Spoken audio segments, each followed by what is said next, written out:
খুব ছোট্ট বিষয়, ১০০টা দিন পার হয়ে গেছে, ১০০টা দিন পার হয়ে গেছে, আমাদের শহীদদের কান্না এখনো শেষ হয় না, আমাদের আহতদের আর্তনাদ এখনো শেষ হয় না।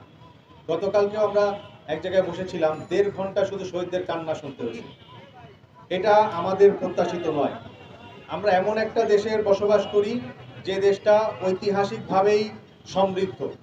হাজার বছর ধরে এই দেশকে লুণ্ঠন করা হয়েছে, সর্বশেষ লুণ্ঠনকারী এই ফ্যাসিবাদী সরকার, যারা লুণ্ঠন করে নিয়ে গেছে আমাদেরকে।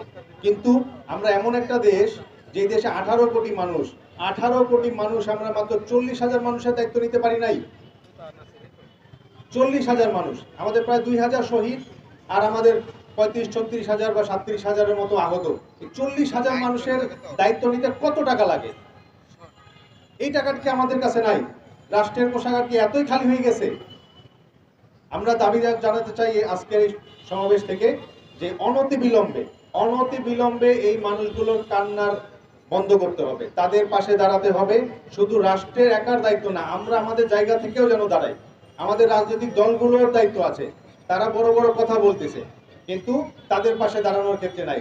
তারা সুফল ভোগ করার জন্য হা করে বসে আছে, এই রক্তের উপর দিয়ে তারা সুফল ভোগ করতে চায়, কিন্তু তাদের পাশে দাঁড়ানোর ব্যাপারে তাদেরকে আমরা সক্রিয় দেখতেছি না, তাদেরকে আমরা যথাযথভাবে যথেষ্ট সক্রিয় দেখতেছি না। সুতরাং কথাও লম্বা করবো না, বক্তব্য খুব সংক্ষিপ্ত এবং একটাই দাবি, যে এই মানুষগুলোর পাশে দাঁড়াতে চাই, এই মানুষগুলোর পাশে এই সরকারকে দাঁড়াতে হবে এবং খুব দ্রুত সিদ্ধান্ত নিয়ে এই মানুষগুলোকে আর যেন তাদের চোখ দিয়ে এক ফোঁটা পানি না পড়ে সেই ব্যবস্থা করতে হবে। তারা যা হারিয়েছে আমরা তা কখনো ফেরত দিতে পারবো না, কিন্তু তাদের বর্তমান যে দুর্দশা, সেই দুর্দশা যেন লাঘব হয়, রাষ্ট্রের দায়িত্ব, 1 নম্বর দায়িত্ব হলো সেটা লাঘব করা। কারণ এই মানুষগুলো রক্ত এবং জীবনের উপর দিয়ে আজকে আমরা কথা বলতে পারতেছি, আজকে আমরা একটা নতুন স্বাধীনতা উপভোগ করতে পারতেছি। তাহলে এই মানুষগুলোর হক সবার আগে, এই মানুষগুলোর চাহিদা পূরণ সবকিছুর আগে। আমরা তো সরকারের কাছে কোনো কিছু দাবি নিয়ে যাই নাই, একটাই দাবি, সংস্কার হোক। কিন্তু তার সাথে বড় দাবি হলো এই দুঃখী মানুষগুলোর পাশে দাঁড়াতে হবে, তাদের দুঃখ লাঘব করতে হবে।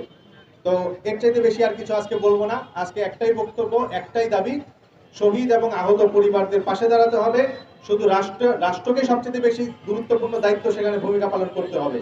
রাষ্ট্র একটা ঘোষণা দেওয়ার পরে সেটা প্রসেস এখনো হচ্ছে না, এই প্রসেসটা দ্রুত করতে হবে।